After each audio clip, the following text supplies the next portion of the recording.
Hi, my name is Dhruv and I'm a product manager at Ixigo. So Ixigo, Ixigo is basically a one-stop travel company. We want to be your partners right from when you plan to go somewhere, let's say Andaman and Nicobar, from Delhi. We want to enable you to book flights, book hotels.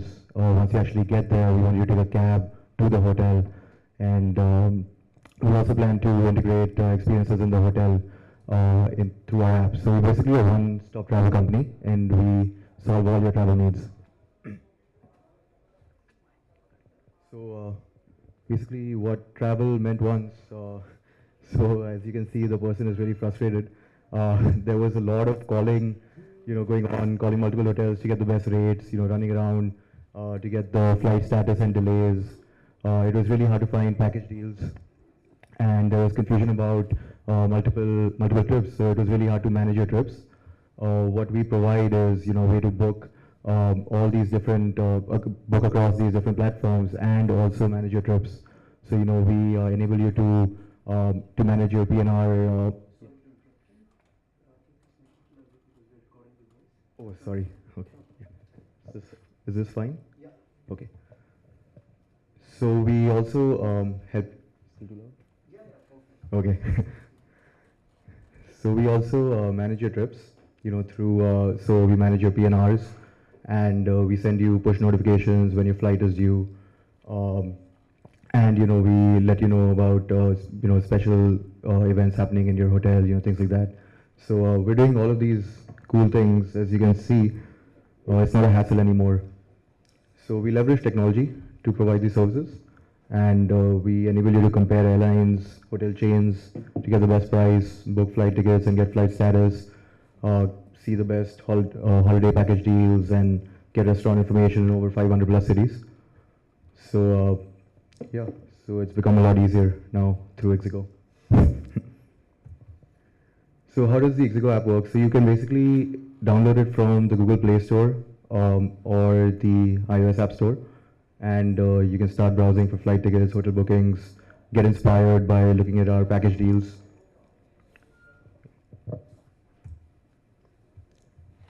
So here's our homepage for the brand app, and we basically, as I've already said, you can look at flights, hotels, packages. You can track your PNR, your flight PNRs. Restaurants, you can look at over restaurants in over 500 cities, and you can plan your trip through our trip planner part. So we also enable A to B searches and queries. So if you just type something like I want to go from Delhi to Jaipur, we would show you the best ways to get there, and show you reviews about the trip and the hotel that you're interested in. So you can also look at hotel photos, amenities, room rates, availability, all of that. And as you can see, we have over 5 providers for the same room, so you get the best price. Here you can compare airfares again through 5 providers. And lastly, this is the inspiration part of our app. You can look at various packages for different destinations.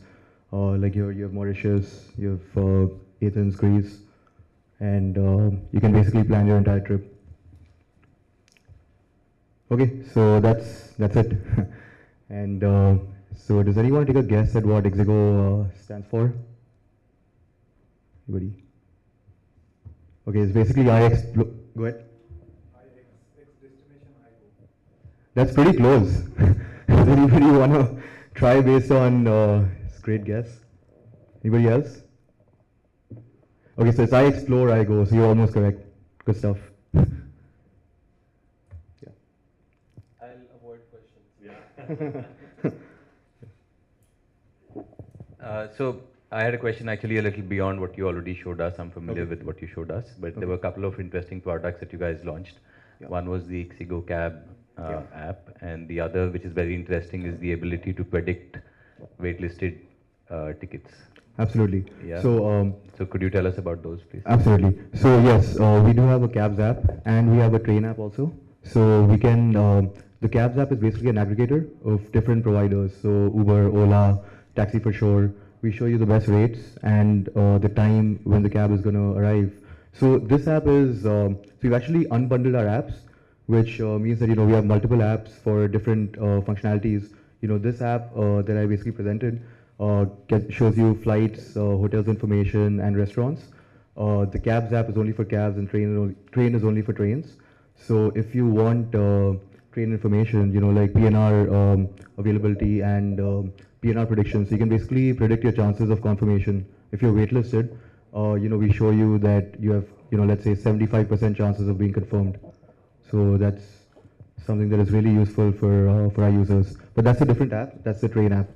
So again, you can download it from the Play Store, and it's not on iOS right now. It's only on the Play Store. It's only on Android. So the train app has 5 million installs. The brand app, the app that I just presented, has 500,000 installs, and the cabs app has about 200,000 installs. Actually, sorry, the last one, cabs app has about 40,000, not 200,000. On an average in the US, Yeah. smartphone has about 19 apps on it, statistically. Okay. And Yeah. in India, I would assume it will be 11 or 12. Why Okay. don't you disaggregate your, or whatever you call, deconstruct, whatever you said, Unbundling. unbundle. Yeah. Unbundle your apps and create more and more. That's a really good question. So I think it's our apps have gotten so big with the features that we provide that if we just had one app, it would add to a lot of clutter. Like for example, the train app, PNR prediction is just one of the features we offer. We have at least 8 or 9 other really cool features that get a lot of traffic on a daily basis. We have 200,000 active users, daily active users on the train app. So unbundling provides a way, to remove the clutter for the users and even for us for tracking and see what features are actually being used and why they're being used. It's good for both parties involved. So this is happening in the US as well. By the way, I mean Facebook, their Messenger is different from their main app, right? Messenger is just it's unbundled. So it's a trend that we actually started this trend, and I'd just like to add a couple of points. So it's true that unbundling creates more apps and hence you can install multiple apps. However, if you look at it from a use case point of view, as a user, not every user has all those use cases involved in his life cycle. So what we thought about is, like for example, if I look at the overlap between multiple use cases, a train use case seldom overlaps as much with a flight use case as probably a bus use case or a budget hotel use case. So there were areas where we thought we could kind of focus on use cases which are more segregated and build apps around it. Because in the mind of a consumer, when you actually want to download an app which does best train app, like everything around trains, you'd rather download a trains app, an app which calls itself a train app, rather than an app which calls itself a train, bus, hotel, and flights. So that was one of the reasons why we unbundled. Having said that, it's true that unbundling and bundling back, they are kind of cyclical. And in the life cycle, what happens is you take one of the most dominant use case, build one app around it. Also, it makes app search optimization easier, marketing becomes easier, everything becomes easier.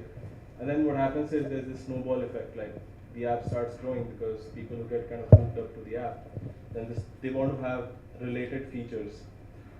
And then it kind of snowballs and becomes big, and then again it's time to unbundle, right? So that the whole bundling phase happens back in the app. What people haven't been able to do smartly is the ability to connect across their apps which are unbundled.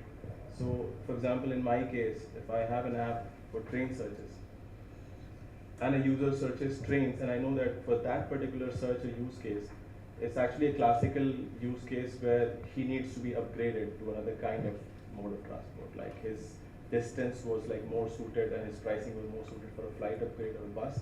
I can natively cross-sell that. You've put that sort of algorithm? yeah, so we do have. You're putting those sort of algorithms? So we do actually have contextual data on our apps. I mean, Raghu would also talk about that, and actually we are working closely with Lavlaka as well, where we're doing these kind of smart native integrations across different use cases. So example, when trains don't have availability and the distance is kind of suited for a ride sharing model, you would automatically see those kind of things. Also, for the train app user, like after they're done with their journey, they want a hotel sometimes, right? So we've also integrated the hotel product in the train app. So we're doing things like that where we, want The idea was that when we took, like, travel is very broad, and we have already taken a broad-based approach to travel, so we want to solve all the problems. So the idea was not do it in a classical way, which you take something, you say, okay, just build a product to solve all the problems. So we took it like, what are the most important pain areas first, solve for them, and keep building around that. So PNR prediction, the reason we launched it was because you know how painful it is to book a train ticket, and everybody would know that. And one of the biggest answers people wanted to know was, whether my waitlisted ticket would get confirmed or not. And us being one of the largest platforms for train travel, we had a lot of data. So we used big data analytics, and we mined through all the searches people were doing through PNRs.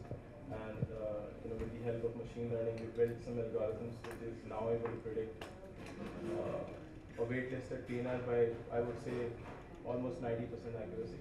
But obviously the system will keep learning and it will become better as people keep using it. And I'm pretty sure it's going to become 95% in the next 6 months, but of course there are caveats. So my follow-up question to that is, what about your web sites? What about mobile optimized sites? Because it's not, today the game in apps is not about number of downloads, it's number of active users. Yeah. Absolutely. So therefore, do you have, and because there is that resistance to download apps which is coming with a certain set of users already. Yeah. Yeah. Absolutely. So, yeah. You want to- Okay, sure.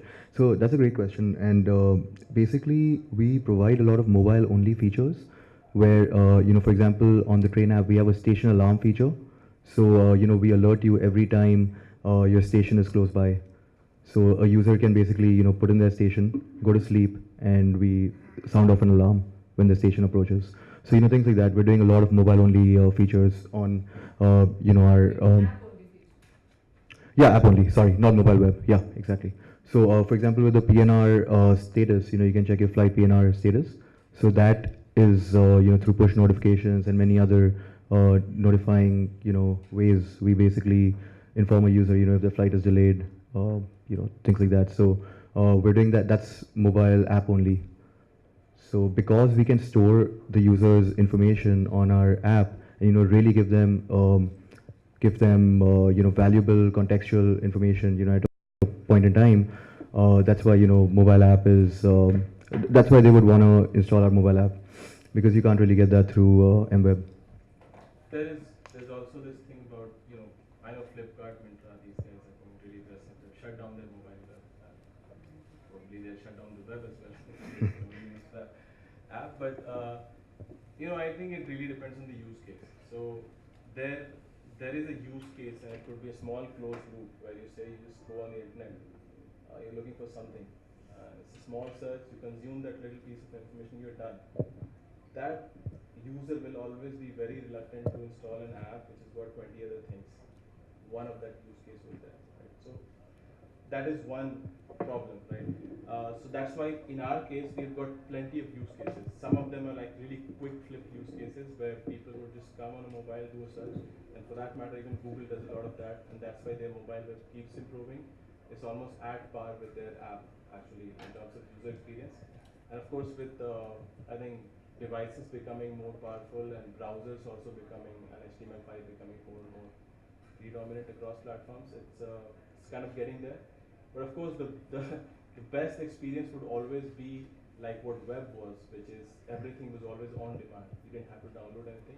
But apps are still far away from that, because that's the whole point of having an app, because you need to keep it on the device, download it, take some space, takes time to download. So we're keeping both for now. You're keeping all three. All three, yeah. Mobile only both, yeah.